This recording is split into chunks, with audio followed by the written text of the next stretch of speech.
What's the best way to maintain or improve reflex response times for martial arts? And what exercises are best used to develop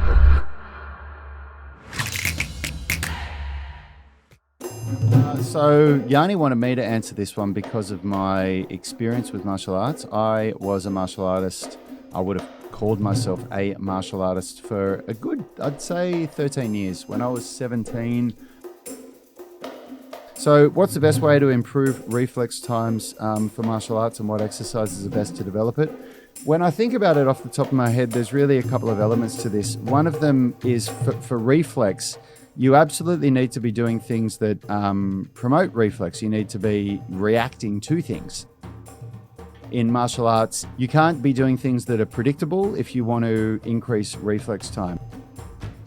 Now, there's some really good tools that we take from boxing drills where they are predictable, where you have like a ball swinging back and forward, and you can see these great videos of Mike Tyson moving around these things, and they have their place, but you also have to go into a level of unpredictability, which is where you work with some, and the only real way to do that is when you work with somebody else and you get them to, throw punches or kicks at you. So those drills in boxing are really, really good, and we used to use those in my Kung Fu Academy. We had a speed ball and we had a floor-to-ceiling ball, and we used to use those. But also, just by having somebody, I think a lot of people get the wrong idea that when you do reflex work, it has to be fast and full-paced. It doesn't. A lot of really good reflex work that we used to do was just somebody throwing punches out at an irregular interval, and you used to just have to move. And as always, it's the quality that will produce the results. Like, just as an example, Vinny, when we used to do just ducking and weaving, moving from left to right, what I found was really invaluable was when you would duck and weave in a way where you're moving away from the punch all the time. You have to be intentional with that. Some ducking and weaving is the idea to get out of the way of the punch, and other ducking and weaving is the idea of positioning yourself optimally to deliver a punch. So I think the first thing to do is you've got to start in a way where it's a bit slower, and then you speed up. But eventually, you've got to get to that point. If you want to be able to deliver this in a sparring session or in a fight, you've got to get to a point where when somebody's throwing full speed punches at you, you can move in that way that will get you there. And then the other part to this is that the training that you do, if you want to maintain or even build reflex time, is you have to periodize in times where you're doing full speed explosive movement. There is a time to do slow movement, but if you're not doing strength training that is explosive, if you're not throwing punches and kicks that are explosive, then you'll never develop that explosive. My experience and opinion, there's two types of reflex training. There's one where you do drills specific to the way the brain is encouraging movement, and in the majority of my fighting experience was in boxing. We used to do a drill where my coach would drop a 10-cent coin, and we had to, from a fighting stance, punch and catch the coin. And he had a coin in both hands, so you never knew which hand was going to go. That was a very specific reflex drill. Then we would work on reflexes with our floor-to-ceiling ball. Then you've got a speed ball, and you always see people just speed balling in a very fluent manner, but when you properly train on a speed ball, you're meant to properly train on a speed ball in all different ways, movements, angles, hooking, uppercutting. There's all sorts of different things you can do there.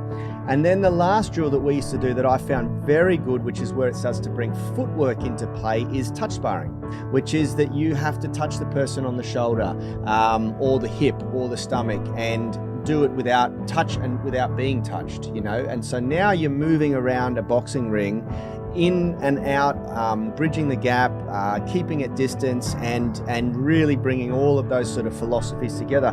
And then the final thing, and this is my biggest problem with most martial arts, is that there's not enough training where you get to experience someone else attacking you at 100%, and that is sparring. And we used to spar 3 times a week at full force in boxing, and I did that for 16 years.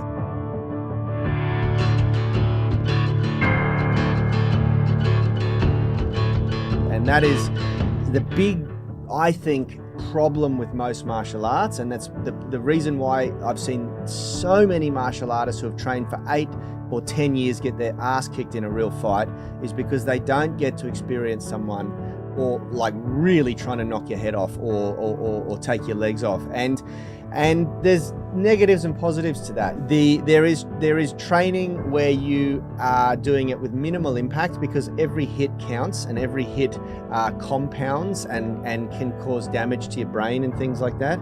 And so I'm not recommending that everyone go out there and just start getting into fights, but at some point, you have to be able to apply all these drills that you're doing into a real situation. And when you're doing martial arts, often it's not till you go for a grading or a tournament that you really get to experience that. And I think that can be really impractical. So can I take this down the physiological kind of direction now that we've had some really good practical training experience? Yep. So when you think about the two different types of movements that humans can do, there's going to be reflex action and conscious action. So when you think about reflexes here, it's actually kind of unfortunate that the word that we use for fast reactions is reflex, because what reflex actually is something that you have zero control over. So something when you might have seen those tendon hammers where you'll tap the tendon on the knee and the knee will kick out.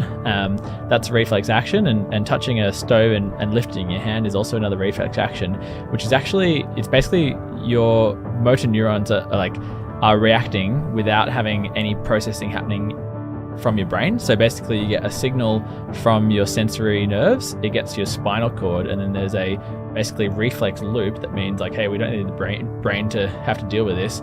We want to just quickly take ourselves away from that damage. Or with the tendon thing, that's just a quirk of how these neural loops kind of work. So it's basically your body has an ability to do a movement that is so fast that if your brain had to process it, it would just be too slow, and you'd have burnt your hand and caused more damage. So that's the reflex action, and then there's going to be conscious action. So that's where you're actually having a neural drive from your brain, which is trying to produce a specific movement.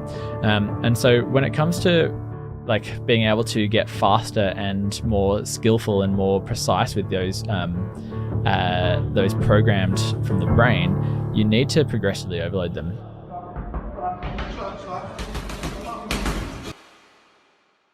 Hey, thanks for watching that video. If you liked it, consider subscribing to our channel and make sure you click the notification bell so you know when our weekly videos are uploaded.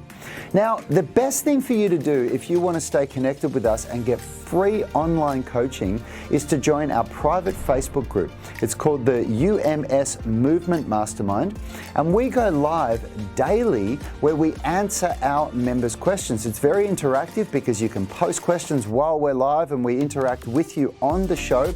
You can also upload videos or pictures of yourself with any movements, any stretches, strength training movements, calisthenics, weightlifting, anything that you're struggling with, and we'll critique you, give you feedback, let you know how you can get better. It's a really valuable resource. It allows a lot of communication with us and also our senior tribe members. You'll get answers very, very quickly, and it's absolutely free. So jump on Facebook, search for UMS Movement Mastermind and join now. Until next time, have a great day.